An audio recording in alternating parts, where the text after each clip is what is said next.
Kenapa? Kerana COVID-19 ni dia adalah sejenis virus. Dia akan masuk ke dalam bahagian badan kita melalui hidung, mulut dan juga mata. Okey.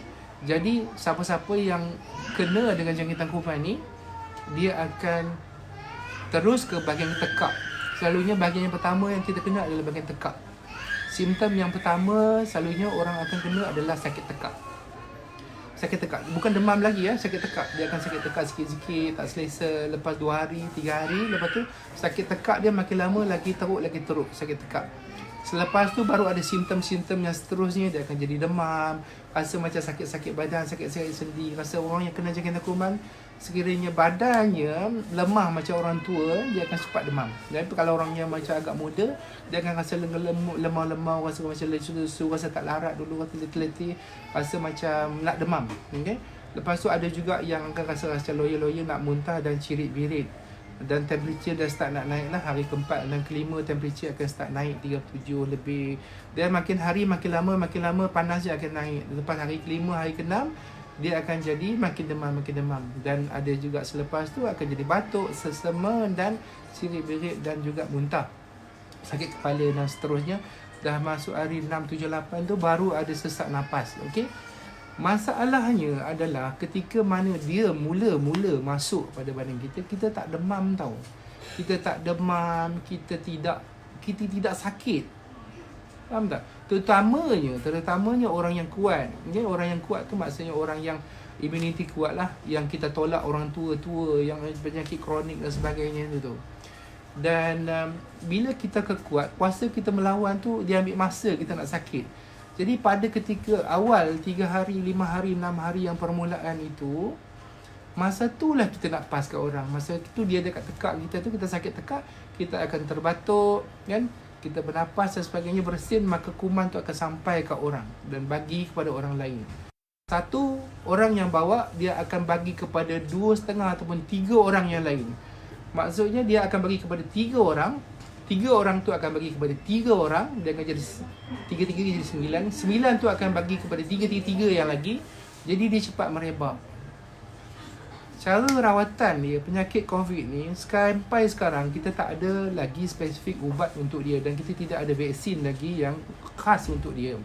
Rawatan-rawatan ubat yang diberi oleh hospital-hospital di seluruh dunia sekarang ni masih kita gamble. Kita gamble maksudnya doktor-doktor pakar masih lagi mencuba menggunakan apa ada ubat yang kita ada mampu, antivirus dan sebagainya, anti-malaria dan sebagainya. Saya dengar, saya tak pasti nak jawab macam mana.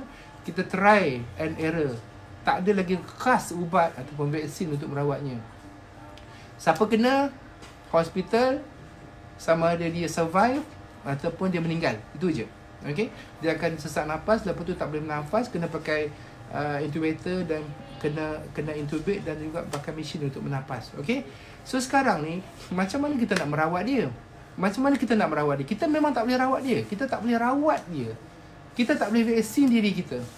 Jadi macam mana kita nak buat? Apa yang China buat, apa yang Itali buat, ada negara-negara lain yang semua buat. Kita terpaksa mematikan dia. Kita tak boleh matikan dia dalam badan kita. Kita terpaksa mematikan dengan cara dia mati sendiri. Okey? Contoh, 1 orang dia akan pas kepada 3 orang. Kita pastikan 1 orang tu tak pas kepada orang lain. Dan kuman tu akan mati sendiri dalam masa 14 hari. Dia tak ada perumah baru dan dia mati. Faham tak? Jadi apa yang kita nak buat sekarang ialah dengan menjarakkan diri kita, kerajaan buat tu, undang-undang yang KKM buat tu adalah untuk memastikan supaya kes tu tak meningkat. Supaya kuman tu last sekali dia mati sendiri.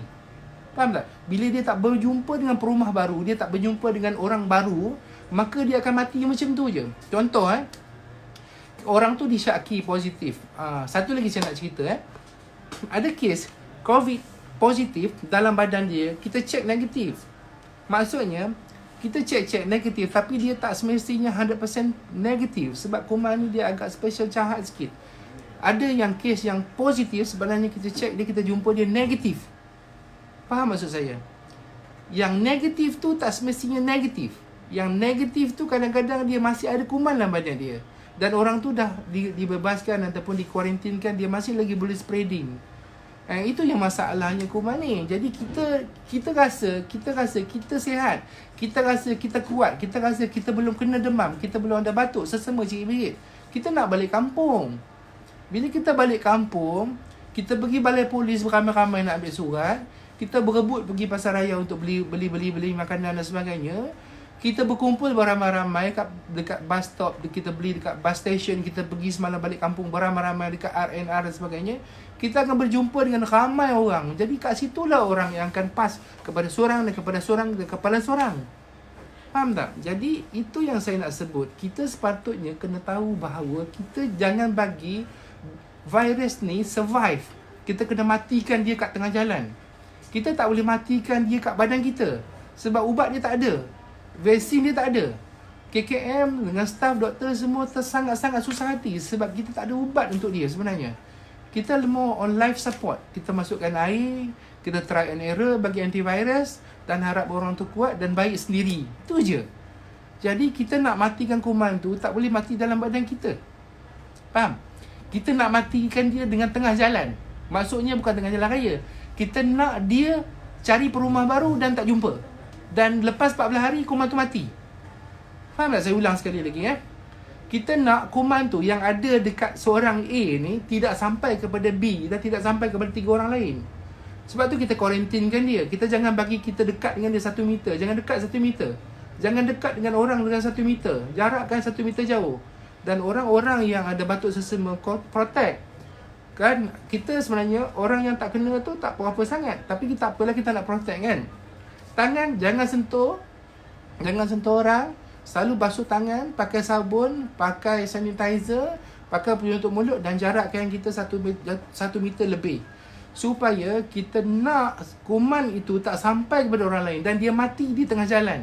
Jadi dan on that matter, maksudnya kita nak matikan kuman tu di tengah jalan supaya jangan sampai kepada orang lain dan tak merebak.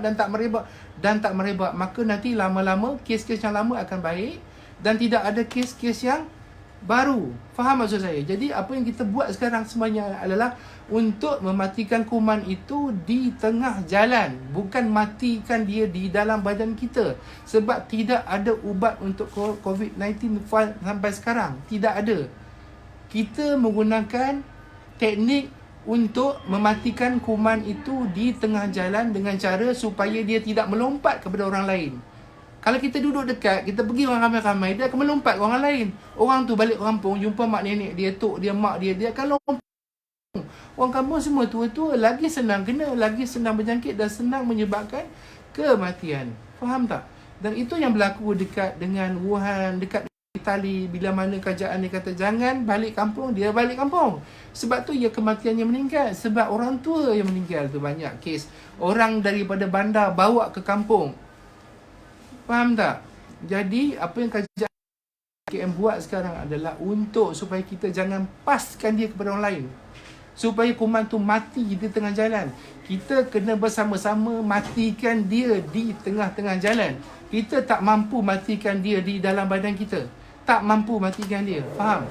So, kalau setakat kita nak basuh tangan kita menghalang dia masuk badan kita, tapi dia masih ada lagi juta-juta, million lagi di dalam badan kita yang orang tu boleh bawa. Faham? Okey, sebab dia masuk dalam badan kita, dia multiplekan badan kita, dia beranak sendiri. Dia tak perlukan berjantan betina virus ni. Dia tak perlu. Dia masuk dalam badan kita, dia gunakan sel badan kita, dia multiply sendiri. Okey, so kalau saya harap kita semua faham bahawa teknik sekarang yang kita gunakan adalah untuk mematikan kuman itu. Bersama-sama kita matikan dia supaya dia mati di tengah jalan dan tidak ada lagi perumah baru. 14 hari dia mati. InsyaAllah 14 hari dia mati. Okay, sebab tu kita kuarantin kat rumah 14 hari. Supaya dia tak ada perumah baru. Kalau tak ada perumah baru, dia akan melompat orang baru. Dan dia akan merebak kepada orang baru. Dia akan jadi lebih banyak dan lebih banyak dan lebih banyak. Okay, so kalau mana yang ada sekarang, kita kuarantinkan dia, orang lain selamat insyaAllah. Dan kuman tu lama-lama dia mati. Dia duduk dalam badan kita pun lama-lama 14 hari dia akan mati. Faham? Faham? Jadi kita support lah. Kita support kerajaan. Kesian kat doktor-doktor.